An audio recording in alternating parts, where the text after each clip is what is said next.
A city of ghosts. He told her she was too young and walked away, never knowing she was carrying his children.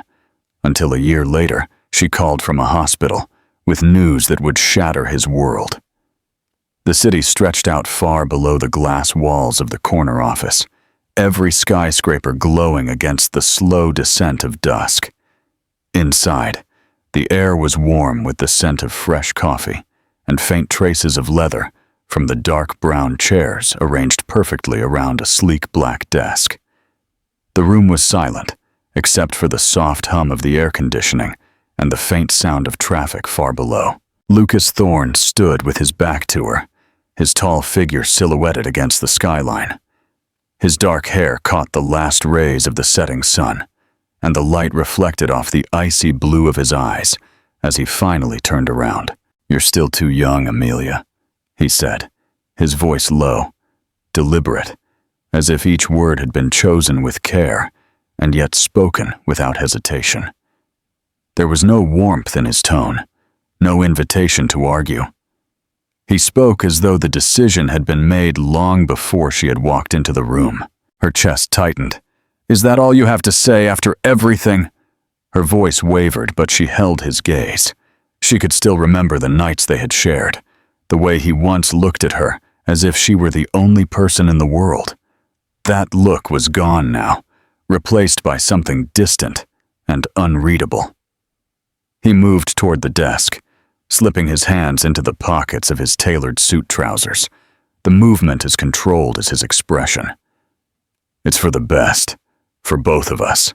Amelia felt heat rise to her face, though she wasn't sure if it was from anger or heartbreak.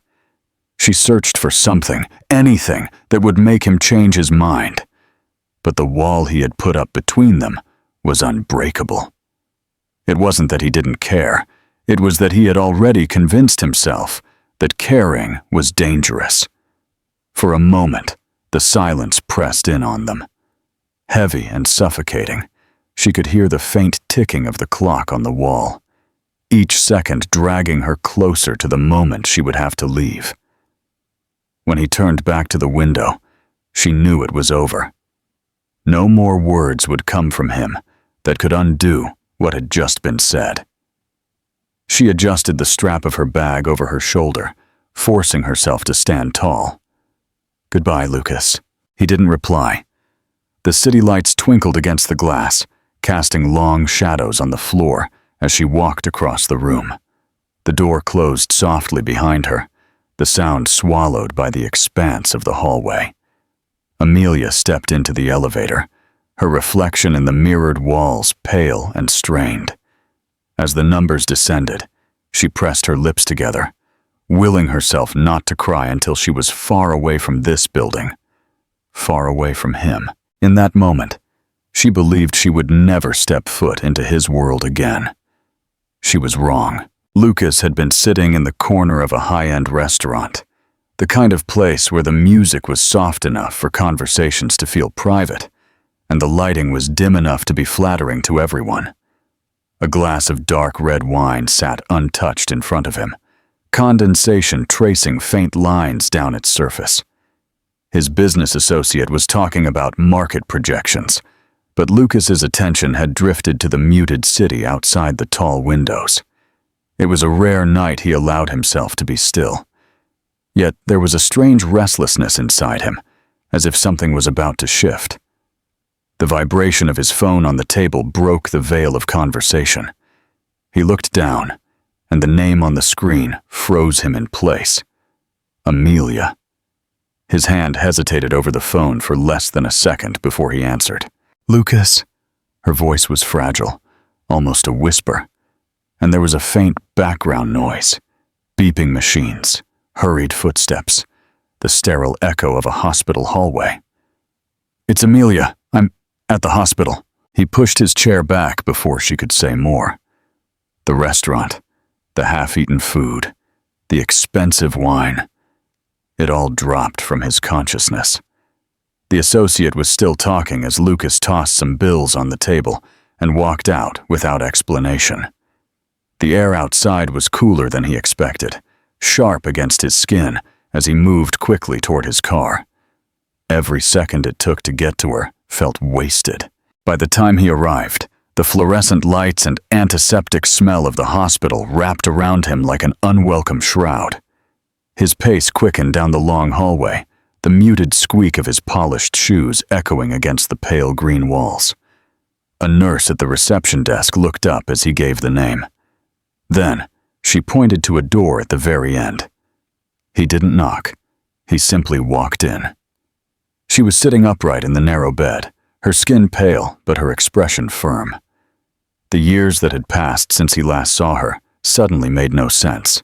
In her arms, she cradled two tiny bundles, each wrapped in soft pastel blankets.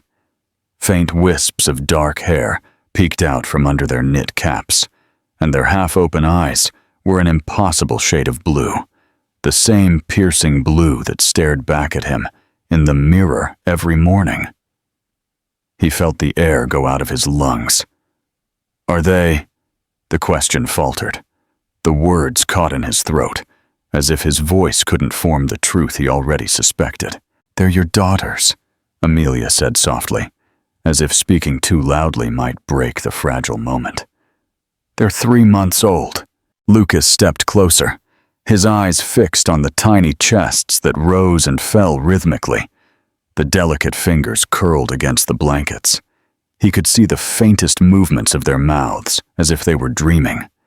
Something inside of him, something he had buried for a very long time, shifted and cracked open. He looked at Amelia then, really looked at her.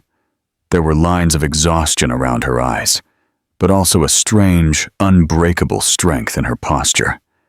Her hands held the babies, with a care that came from countless sleepless nights and endless sacrifice. A dozen questions swarmed in his mind.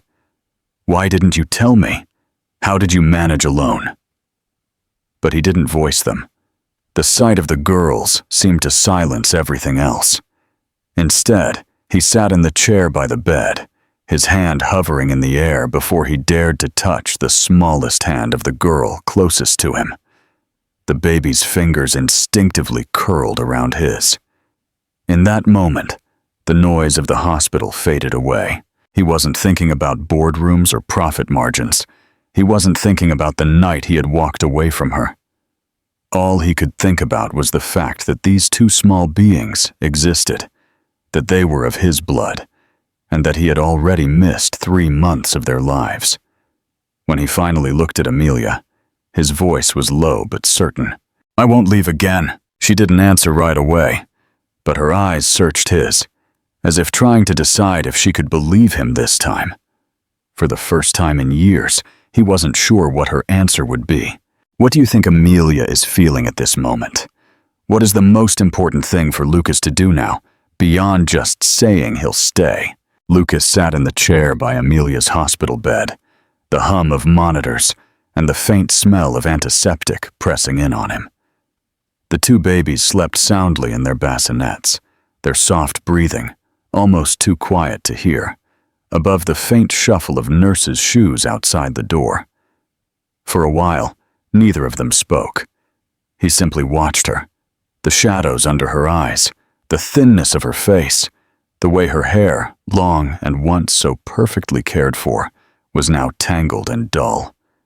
When she finally began to speak, it was in a voice stripped of any attempt to soften the truth. After that day in his office, she said, she had gone home in a haze. She had been living in a small one-bedroom apartment then, and for a while she tried to put him out of her mind entirely. When her period didn't come the first time, she told herself it was stress, but in her gut, she already knew. She had taken the test alone in her small bathroom, sitting on the edge of the tub as the faint pink line appeared. She stared at it for a long time, feeling her stomach twist with a mix of fear and something else she couldn't name, something that felt both heavy and strangely tender. She never called him. Not once. The thought of telling him had been like standing on the edge of a cliff.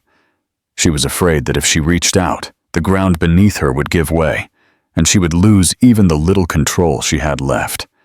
Her parents' reaction came swiftly after she told them, harsh words, hurtful judgment, and an ultimatum she hadn't expected. They told her she had shamed them, ruined her future, and that if she kept the baby, she wouldn't be welcome in their home. She left that same night with a duffel bag of clothes and a few $100s in her bank account. The first few months of the pregnancy were brutal. She continued working as a receptionist at a dental clinic, forcing herself to stand for long hours despite the nausea and the ache in her back. Rent ate up most of her paycheck, and food became something she measured out in careful portions.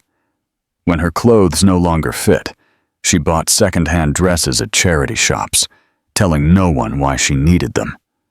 She said she had become an expert at hiding her growing belly, at deflecting questions, at smiling when she wanted to fall apart. Complications began in her 6th month. Sharp pains, sudden dizziness, and nights where she would wake up gasping for air. She passed out at work once and was rushed to the emergency room, where a doctor warned her she needed rest and better nutrition, or she might lose the baby. By then, she had already been evicted from her apartment for falling behind on rent. She moved into a women's shelter, a crowded space with peeling paint and a constant draft in the winter. The other women there had their own stories, some darker than hers, and the sound of crying babies at night became something she grew used to. Even before she had her own, when she went into labor, she was alone. The twins came early, and the delivery was exhausting. She lost a dangerous amount of blood, and for a moment, she said, she thought she wouldn't survive. But then she heard their cries, two separate, desperate sounds, and it was as if her body found a reason to keep going.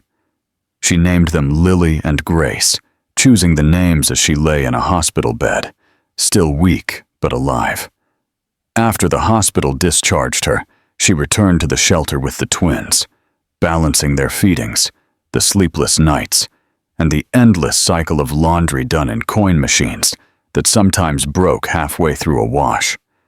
Donations from kind strangers kept her going. Formula, diapers, a second-hand stroller that someone left outside her door with a handwritten note that read, "For you and your girls." There were days when she didn't eat, so the babies could have enough.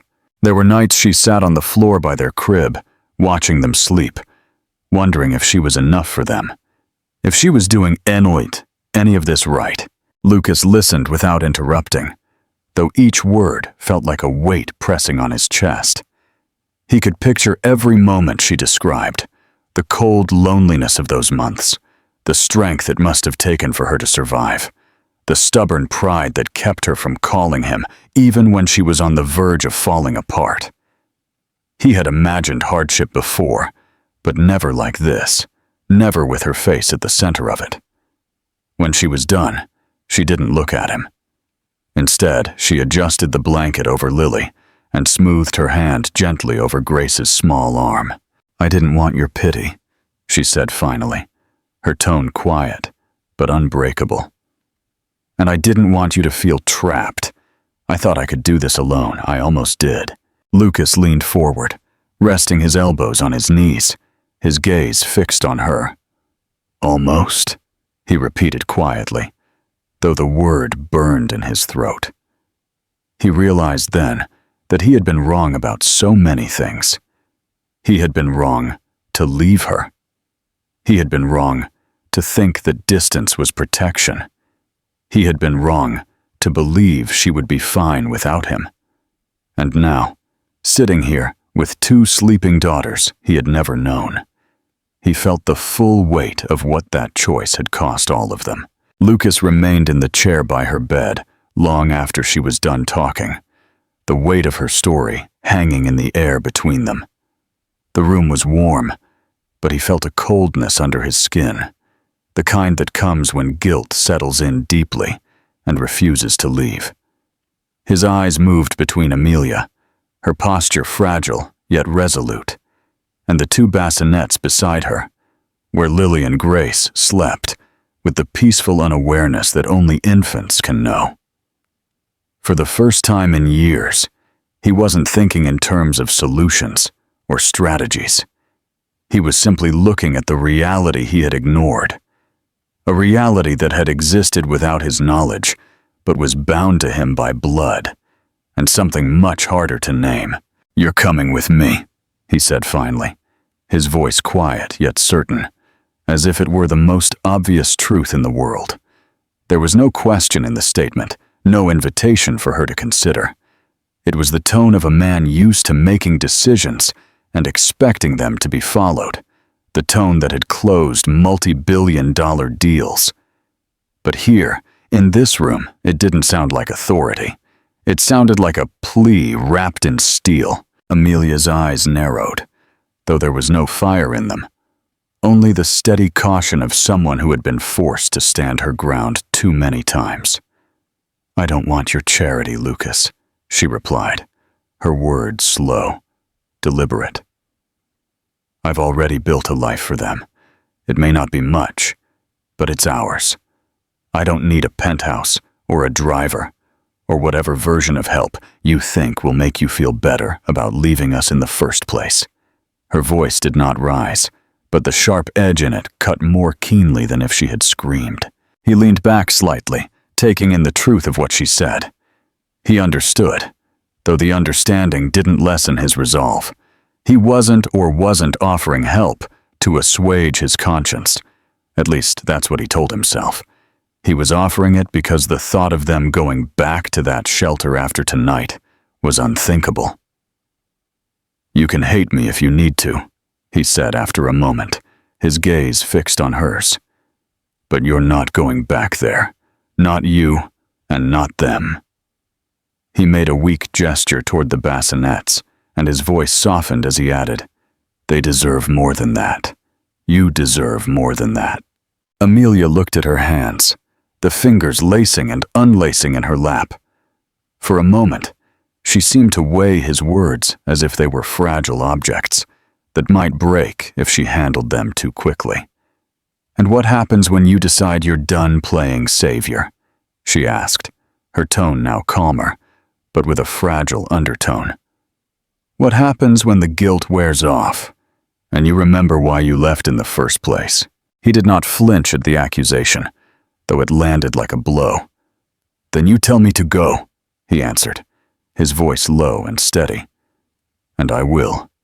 But until then, I'm here, and I'm not leaving again." For the next few minutes, the room was filled only with the soft hum of machines and the occasional rustle as one of the twins stirred in her sleep. Lucas sat motionless, watching Amelia as she leaned over to adjust Lily's blanket, her touch instinctively gentle. He could see how her body curved protectively toward the babies, even when she wasn't holding them, as if she had been molded by months of instinctive vigilance. He thought about what it would mean to have them all in his life, not as a passing act of restitution, but as a permanent fixture. The idea was daunting, not because of the logistics. He had the resources for anything they could ever need, but because of the responsibility that came with being someone they could rely on. He had built his entire adult life on control, on keeping emotions at a distance. But here, with these three people, that control felt less like strength and more like a cage. He finally stood, his movement slow and deliberate, and walked over to the bassinets. He looked down at Lily, who stirred slightly in her sleep, her tiny mouth opening as she breathed. He leaned in, letting the tips of his fingers rest softly against her hand. She responded instinctively, curling her fingers around his, and something tightened in his chest, a feeling that was both foreign and familiar. He did the same with Grace, who did not stir, but whose warmth seeped into his skin. When he looked back at Amelia, there was a shift in her expression. Subtle, almost imperceptible. But it was there. She didn't trust him yet, not entirely. But she was no longer dismissing him completely. "If I say yes," she said finally, "it's not because I'm giving up. It's because I'm choosing what's best for them." He nodded once, accepting the terms without argument. "That's all I'm asking." The rest of the night was spent in quiet arrangements. He spoke to the nurse about discharge procedures, called his driver to get the car ready, and booked a suite at one of the city's most discreet hotels as a temporary step before they could move somewhere more permanent. Throughout it all, Amelia kept her gaze on the girls, holding them one at a time, rocking them softly whenever they stirred, as the dawn began to break through the narrow hospital window. Lucas realized something that unsettled him more than her distrust or the fragile truce they had formed. He wasn't just determined to get them away from the shelter. He was already thinking about what it would take for them to never want to leave him again. What do you think is the biggest challenge for Amelia and Lucas now, beyond just raising the children together? What will it take for Amelia to truly forgive him? The move to his world was not smooth, no matter how carefully Lucas tried to arrange it. The hotel suite he had chosen was quiet, private, and large enough to give them space. Yet Amelia still moved through it as if every step was on borrowed ground. She kept her things in neat piles at the edge of the guest bedroom, never fully unpacking, as if she were ready to leave at any moment. Even when he offered her the master suite, she refused, saying she was fine where she was. The girls adapted more easily. Their cries echoed softly down the hall at all hours, but Amelia's reserved presence was harder to get used to. At first, Lucas tried to fill the silence with solutions, arranging for a pediatrician to visit them in the suite, hiring a discreet housekeeper to bring in groceries and baby supplies, and even ordering a new set of cribs for each twin. But Amelia rebuffed most of it, insisting she could handle things on her own. She didn't say it outright, but he could sense the underlying message. She didn't trust him enough to let him take control. He had spent his life negotiating deals and managing empires. Yet here, every attempt to help felt like navigating a minefield. It was the nights that began to change things. The first time he heard Lily's cry in the darkness, he found himself out of bed and in the nursery before Amelia could get there. She stood in the doorway, watching as he fumbled to make a bottle, spilling more formula on the counter than he got into the bottle itself. She didn't take over. She just leaned against the frame and let him try. He sat in the rocking chair afterward, holding Lily against his chest until her breathing slowed and she fell back asleep. He thought Amelia had left, but when he looked up, she was still standing there, her expression unreadable. From then on, he made it his business to be the one to get up with them at least once a night. At first, it was clumsy. He got the diapers wrong, he misinterpreted their cries, and he once managed to get Grace dressed in Lily's onesie. But over time, he learned the small differences between them. The way Grace liked to be swaddled tighter than Lily, the way Lily's cries would soften if he hummed in a low voice. He didn't tell Amelia, but those quiet hours with them became the part of the day he looked forward to most. During the day, he began to make small changes to his own schedule, canceling late meetings and bringing work home so he could be there. He would appear in the kitchen in the morning, still in his suit trousers, but with his shirt sleeves rolled up, offering Amelia coffee before she had a chance to ask for it herself. Sometimes he would cook breakfast, nothing elaborate, scrambled eggs, toast, oatmeal, but she noticed he never let her eat alone. It wasn't heavy with conversation. Often, they sat in a comfortable, cautious silence, broken only by the occasional laugh when one of the girls made a sound that startled them both. Amelia, for her part, began to watch him differently. She saw how he held the girls with an almost exaggerated care, as if he feared they might break, and how his voice would change when he spoke to them, losing the sharp precision he used in business and softening into something warmer. She noticed the way he watched her, not with pity, but with an attentiveness that was new. Still, she kept her distance emotionally, reminding herself that habits were formed quickly and were harder to break when they ended. The real turning point came one afternoon when she was folding laundry in the living room. Grace began to fuss in her bassinet, and before Amelia could put the clothes aside, Lucas walked in, picked up the baby, and sat down on the sofa. He didn't realize Amelia was watching him as he began to talk to Grace in a low voice, telling her about the view from his office window, the color of the ocean on a clear day, and how one day he would take her and her sister to see it for themselves. His tone was quiet, almost tender, and Amelia realized he wasn't saying it for her. He didn't even know she was listening. For the first time since she had agreed to come with him, she felt something shift inside her. It wasn't trust yet, and it wasn't forgiveness, but it was the faint acknowledgement that maybe he wasn't here just to erase his guilt. Maybe, against his own nature, he was trying to learn how to belong to their lives. That night, she didn't stop him when he took the bottle first. She didn't point out that he had the wrong size diaper for Lily, and she didn't correct the way he wrapped the blanket. She simply sat nearby, watching him work at it.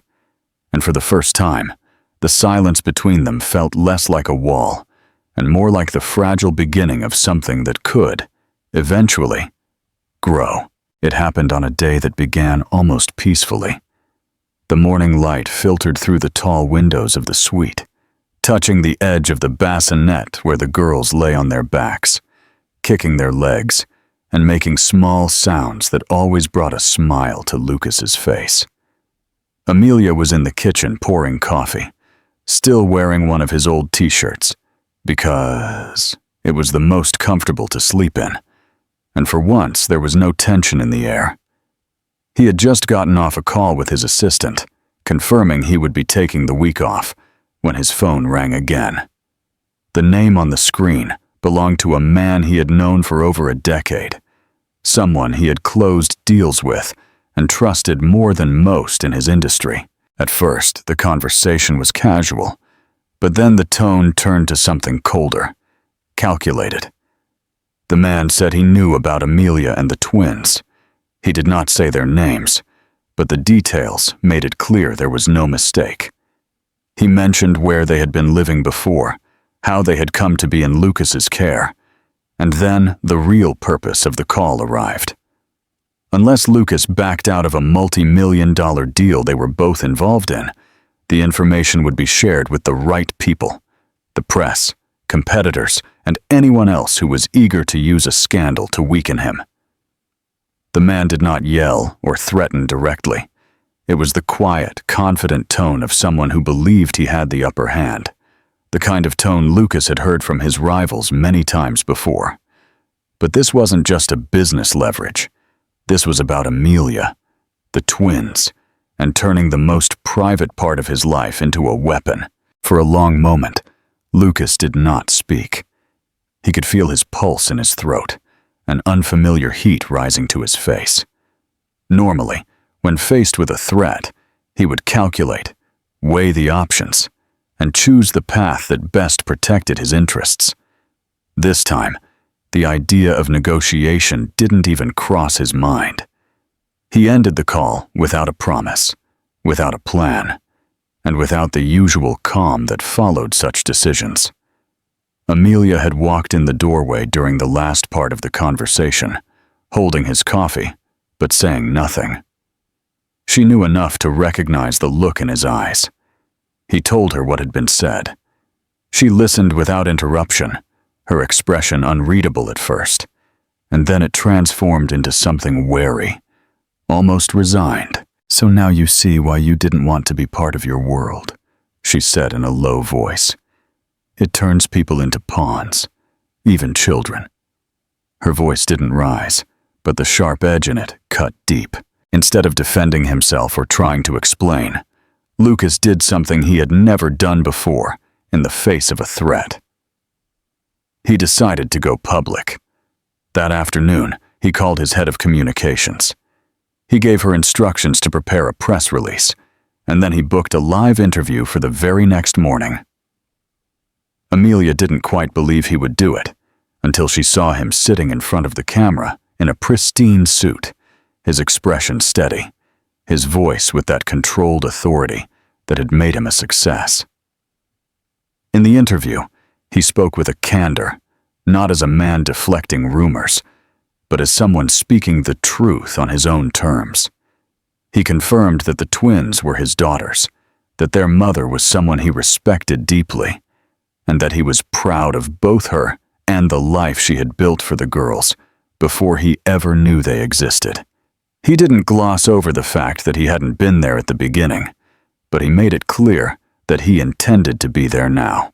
There was no apology for public consumption, just a statement that left no room for speculation. Amelia watched the broadcast from the suite, with the girls asleep in their cribs. She had expected it to sound rehearsed, for him to turn the truth into something cleaner and more distant. Instead, there was an unwavering sincerity in his tone that caught her off guard. She had seen him negotiate, charm, and even intimidate, but she had never seen him speak as if the whole world might be listening, and yet only one person's opinion mattered. The fallout was immediate. Some in the business world questioned his judgment. Others admired his defiance. But the blackmail lost its power in a single day. The man who had called him never tried again. Lucas returned from the interview and found Amelia in the living room, her arms crossed, but her eyes softer than they had been in weeks. She didn't thank him. She wasn't ready for that, but she also didn't retreat. That night, he noticed she stayed in the same room with him longer than usual, even after the girls had fallen asleep. They didn't talk much, but the silence felt different. Less like two people guarding themselves, and more like two people acknowledging a shared struggle. For Lucas, it was the first time he felt she might be seeing him not as the man who had left, but as the one who had chosen to stay and face the storm with her. For Amelia, it was the first time she allowed herself to imagine that maybe he wasn't just a visitor in their lives. Maybe he was someone who could actually stay. What is the significance of Lucas choosing to go public with the truth? How does this decision change his relationship with Amelia? The days that followed the interview were quieter, but they carried a different kind of weight. The tension that had once defined the space between Lucas and Amelia began to dissipate, though it was replaced by something slower, more deliberate, like a bridge being built with one cautious plank at a time.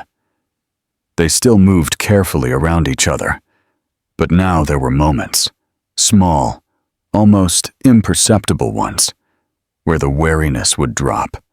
Sometimes it happened in the kitchen, where he would pour her a second cup of coffee without asking, and she would accept it without the reserved look she used to give him. Sometimes it was in the middle of the night, when the sound of one of the twins stirring would lead them both to the nursery door at the same time, their shoulders brushing as they leaned over the bassinets. Those moments didn't erase the past, but they began to make the present feel less like a battleground. One night after the twins had finally been put to bed, Amelia lingered in the living room, instead of retreating to the guest bedroom. She was curled up at the far end of the sofa, her legs tucked beneath her, a blanket over her lap. Lucas sat in the armchair opposite her, leafing through papers, but looking up every few minutes, as if checking to see if she might speak. Finally, she did. Her voice was quiet, not confrontational, but it carried a weight that made him set the papers aside. She asked him why he had really left her that day in his office, why he had decided she was too young, and why he had chosen to end things without letting her fight for them. He didn't look away as he answered, although it would have been easier. He told her that growing up, he had lived in a house where love was always tangled with fear. His father had been a man who could charm an entire room and then become something unrecognizable behind closed doors. His mother had endured it for years, always trying to shield Lucas from the worst of it. but he had seen enough to know what the damage looked like. When he met Amelia, she was young, full of light, and carefree in a way that scared him more than he could admit. He had convinced himself that if he stayed, he might one day hurt her. Not physically, but in the same slow, invisible way he had watched his father hurt his mother until something inside of her went out. Leaving felt like the only way to protect her, even if it meant breaking her heart. Amelia listened without interrupting, her eyes fixed on him. There wasn't an immediate forgiveness in her gaze, but there was something else, a deep, thoughtful calm. She told him that leaving hadn't spared her from the pain. It had simply left her to carry it alone. She had spent months wondering what she had done wrong, replaying every conversation, every moment, until she stopped believing she deserved answers. Her voice didn't waver as she spoke, but there was a rawness to it that hurt him more than any accusation. The conversation didn't end with a resolution or promises, but with a stillness that felt different from before. They sat there for a long time, the only sound the faint hum of the city outside the window. At one point, he got up to refill their glasses with water, and when he came back, he sat on the same sofa instead of the armchair. He didn't sit too close, but close enough for them to share the blanket that was over her lap. She didn't pull it away. Later that night, after she had gone to bed, Lucas stood in the nursery doorway. The twins were asleep, their breathing soft and steady in the dim glow of the nightlight. He realized then that he wasn't just trying to prove to Amelia that he could stay. He was proving it to himself. And somewhere deep inside, he knew she had begun to see that, even if she wasn't ready to say it out loud. A full year had passed since that day in the hospital, though to Amelia, it felt as if a lifetime had been folded into those 12 months. The city skyline no longer felt foreign to her, and the ocean had become a constant presence in their lives, its shifting colors marking the days like a silent calendar.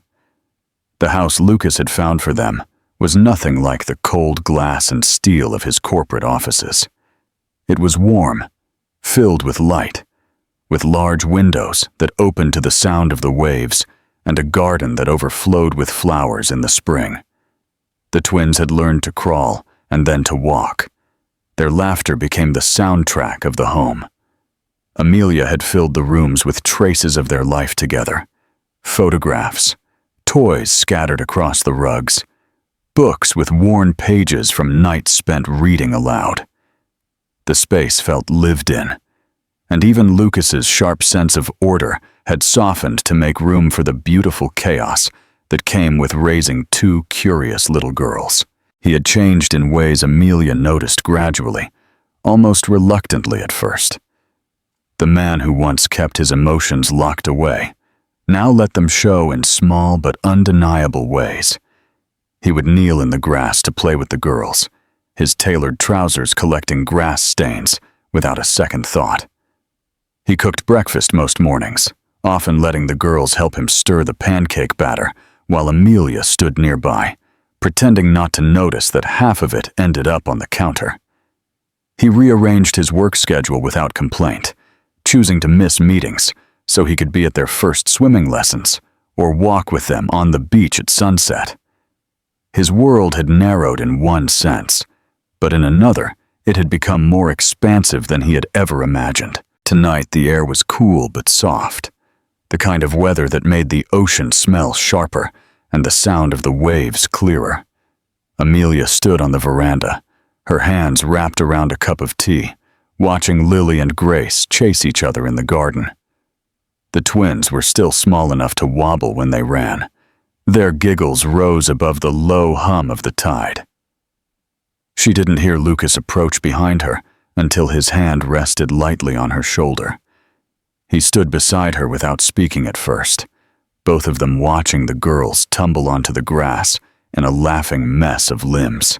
Do you remember the night I told you that you were too young?" he asked finally, his voice low, but certain. as if he had been turning the words over in his mind for a very long time before letting them out. She nodded without looking at him. "I was wrong," he continued. "You weren't too young. You were stronger than I understood, stronger than I knew how to be.